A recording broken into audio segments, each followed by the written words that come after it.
Assalamualaikum warahmatullahi wabarakatuh. Perkenalkan, nama saya Khadijah Nugra Maisa, NIM 20111140114 dari kelas Perbankan Syariah 3D.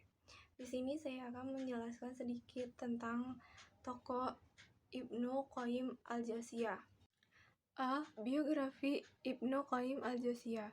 Nama beliau Muhammad bin Abi Bakar bin Ayyub bin Sa'ad bin Haris bin Makkiyah Zainuddin Az-Zi ad-Dimashqi dan dikenal dengan Ibnu Qayyim al-Jauziyah. Beliau lahir pada tanggal 7 bulan Syafar tahun 691 Hijriah. Dikatakan bahwa tempat lahirnya adalah Damaskus, dan ada yang mengatakan di juri para ulama sepakat bahwa yang terkenal dengan gelar Qayyim al-Jauziyah itu adalah ayah beliau, Syekh Abu Bakar bin Ayyub Az-Zuri. Saat itu, ayah beliau adalah seorang pendiri sebuah madrasah Al-Jauziyah di Damaskus, dan hal itu berjalan lama hingga terkenal dengan julukan Qayyim al-Jauziyah, dan gelar ini terwaris kepada turunannya.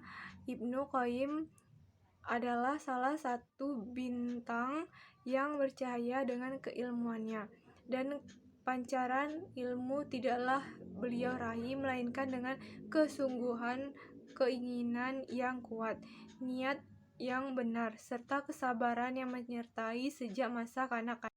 Kitab Ibnu Qayyim al-Jauziyah.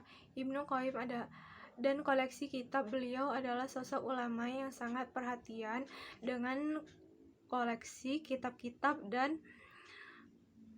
dan semua ini tidaklah mengherankan melihat sumber dasar referensi dalam karya-karya tulisnya. Beliau sangatlah banyak.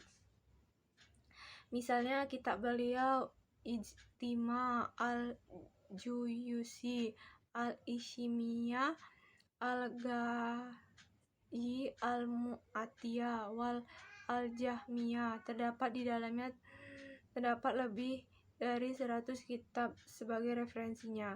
Padahal kitab yang beliau tulis hanya terdiri dari 137 halaman. Begitu juga dalam kitabnya Ahkamu Ahli ad-Zimah, beliau sebutkan kitab-kitab yang beliau nukil sekitar 30 kitab. Juga kitabnya Arun, beliau nuklin referensi sekitar 30 kitab. Ini semua adalah bukti dari hasil banyaknya beliau membaca, menelaah kitab-kitab. Bahkan beliau sendiri mengakui betapa banyaknya koleksi kitab yang beliau miliki.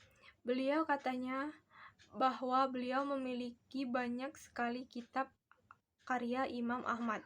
Beliau berkata, "Tidak ada kitab karya Imam Ahmad yang tidak aku miliki kecuali sedikit saja."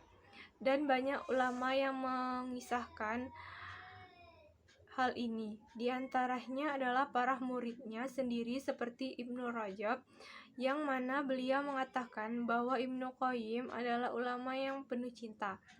Banyak tulisannya, banyak menelaah, dan sangat perhatian dalam mengkoleksi kitab yang ini tidak dilakukan oleh selain beliau.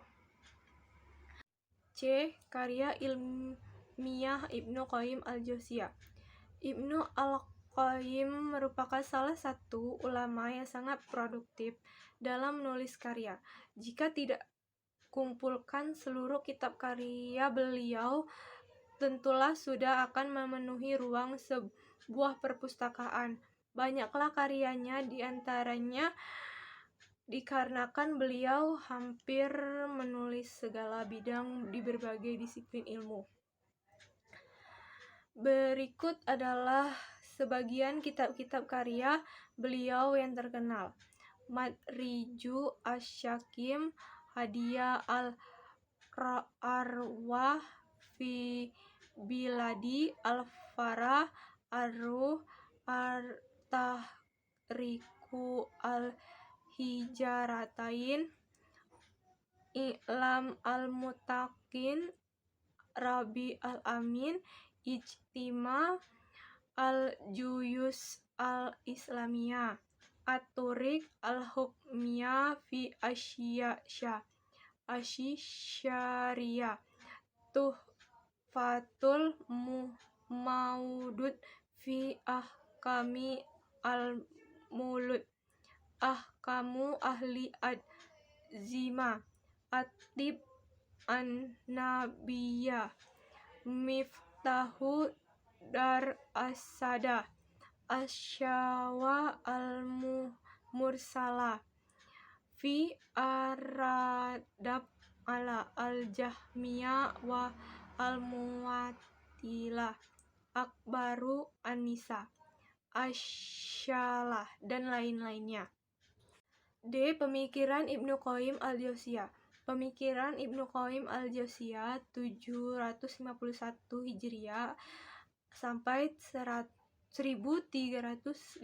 Masehi tentang perubahan fakta yang termaktub dalam kitabnya I'lam al-Muwaqqi'in an Rabb al-Alamin.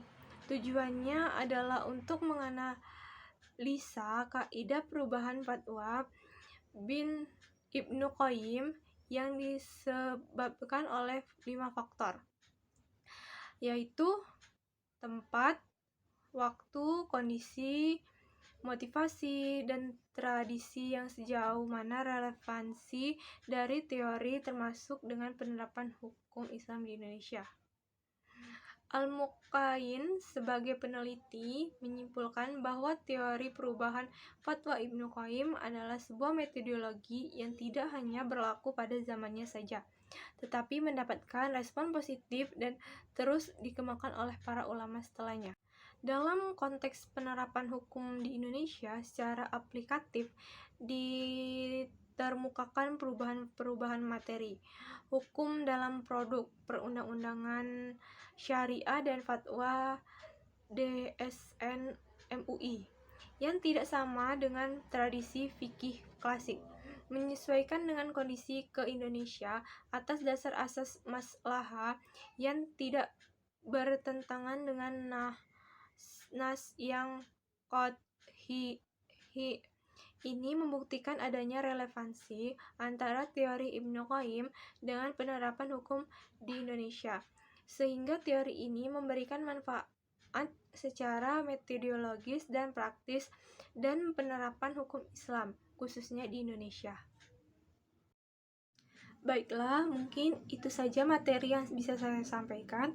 Lebih dan kurang, saya mohon maaf. Wabillahi taufiq wal hidayah. Wassalamualaikum warahmatullahi wabarakatuh.